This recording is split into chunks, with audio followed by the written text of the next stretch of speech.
Hare Krishna.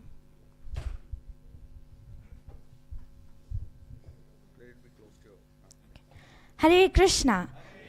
I offer my humble obeisances to all the Prabhujis, Matajis, Vaishnavis and Vaishnavas present here today. So I thank the temple management along with Hare Grace Vajanti Sakhi Mataji for giving me this wonderful opportunity to glorify Srila Prabhupada's Lilamrta.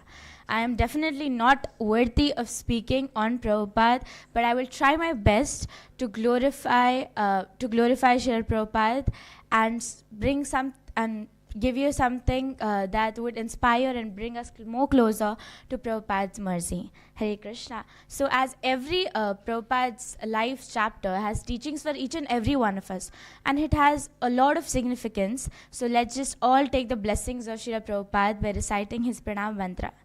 Nama Om Vishnupadaya Krishna Prishtaya Bhutale Srimate Bhakti Vedanta Swaminiti Namine Namaste Saraswati Deve Gauravani Pracharine Nirvishesha Shunyavadi Pakshat Deshatarine Jai Shri Krishna Chaitanya Prabhu Nityananda Shri Advaita Gadadhara Shivasadi Gaura Bhakta Vrinda Hare Krishna Krishna Krishna Hare Hare Hare Rama, Rama Rama, Hare Hare.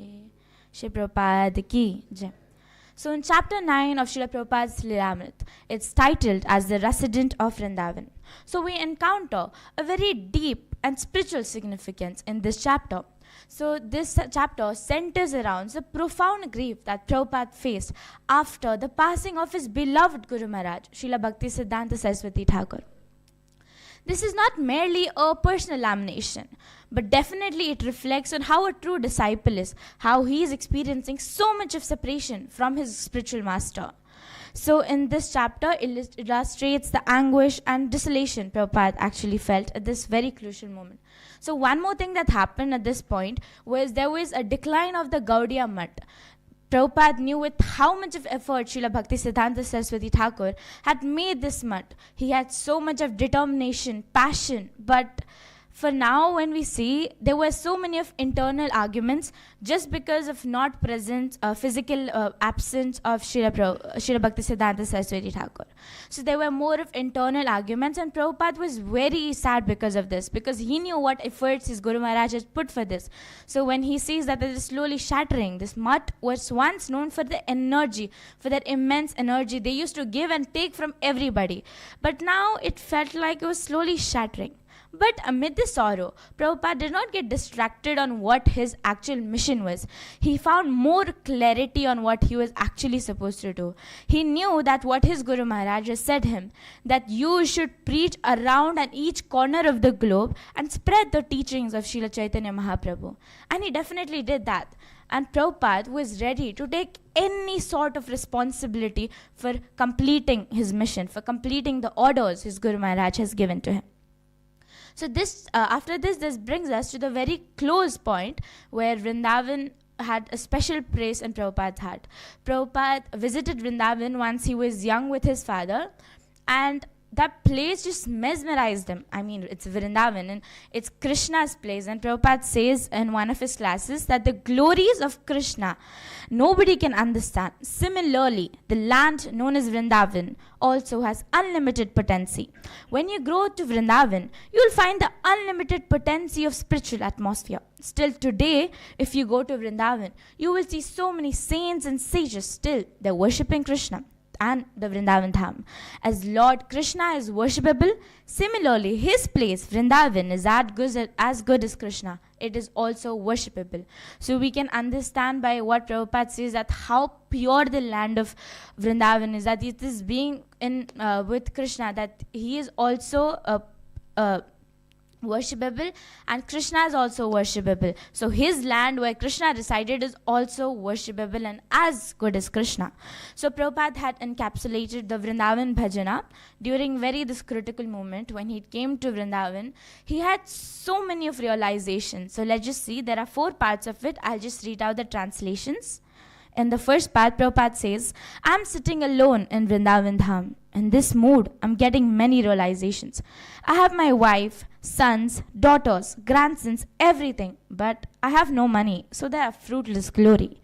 Krishna has shown me the naked form of material nature. By his strength, it has all become so tasteless to me today. Yashaham anugranami harishe tadhanam sanahi. I gradually take away all the wealth of those upon whom I am merciful. How was I able to understand the mercy of all the merciful? Prabhupada explains a very tough thing, that in very simple words, that when you have wealth with you, as this is the material world, everything meant for people is wealth, money, because people come for you unless and until you have wealth. So if you see, if you do not have wealth, then you don't see anybody around you. And this is a very dark truth of the material world that everybody is supposed to know. So let's move on. What he has said in the second part. Everyone has abandoned me, seeing me penniless. Wife, relatives, friends, brothers, everyone. This is misery, but it gives me a laugh. I sit alone and laugh. In this Maya Samsara, whom do I really love? And where are all my elders who were known as my own folk? Where has my father and mother gone now? Who will give me the news of all of them? Tell me who. All that is left of this family is a list of names. So here Prabhupada says that when he had money, he had everybody with him, and because he was giving pleasure to the other person, whoever it is, that's why they were all very connected, showing affection to him. But now when he sees he has nothing with him, then he sees no people, and he sees how they have abandoned him. They don't talk with him just because he has no money. They don't appreciate his efforts, but they do appreciate only the money and the wealth he has. So that is, I think, it is universal thing that in everywhere today also, if we see that unless and until you have a worth, your worth is just defined in money. It is not defined in what efforts you have been doing. It's just the money which is important. So in the third part, Prabhupada says, as the froth on the sea water mixes again in the sea, Maya Samsara's play is just like that. No one is mother or father, a personal relative. Just like the seeds foam, they remain but a short time. Just as the froth on seawater mixes again in the sea, the body made of 5 elements meets with destruction. How many bodies does the soul embodied take in this way?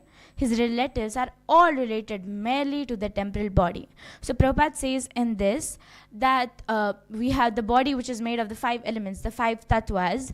It meets with destruction because when you have birth, there is death. So when we have birth, there is death.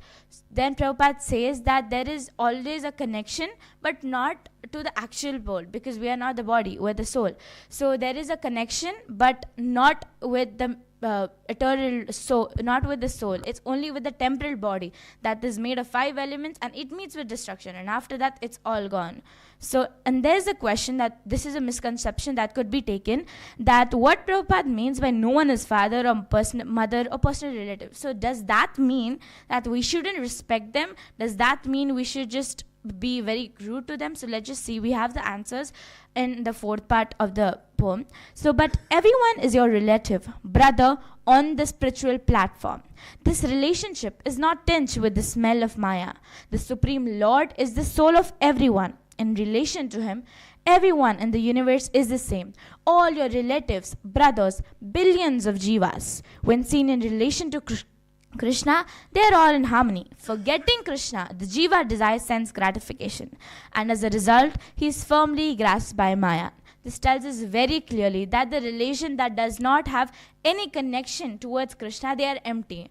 They just are but for the material body, and there's no use of it because it is empty. Anything that we do without Krishna, it is empty.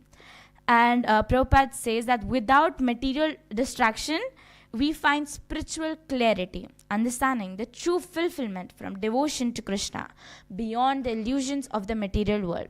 So these are 4 parts of the poem. They clearly tells us what the universal truth is, that Krishna will show you the naked form of nature. It is that unless you have money with you, you have everybody. Unless you're giving pleasure to the another person, they glorify you, they are with you. But then when you don't have anything with you, it is only Krishna and your spiritual master who is with you, and there's nobody. Because the body made of the 5 elements, it just happens is what? You're born, and then you grow up, there's adulthood, there's old age, and then you die.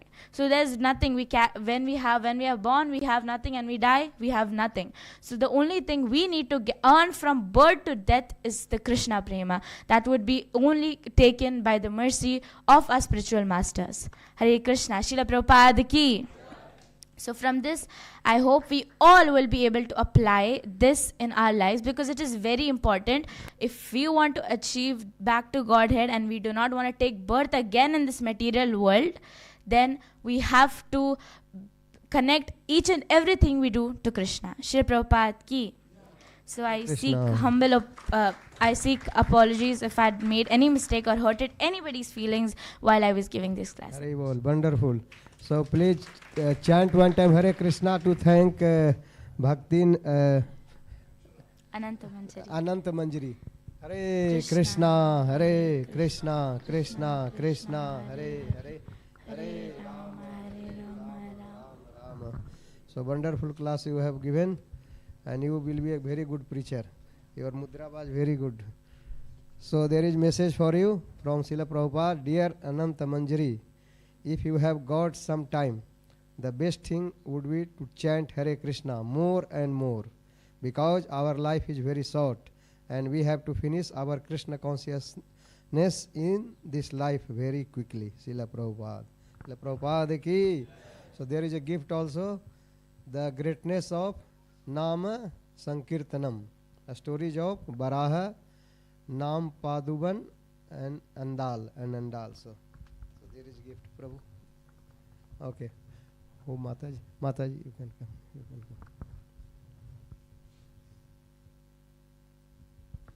Very good.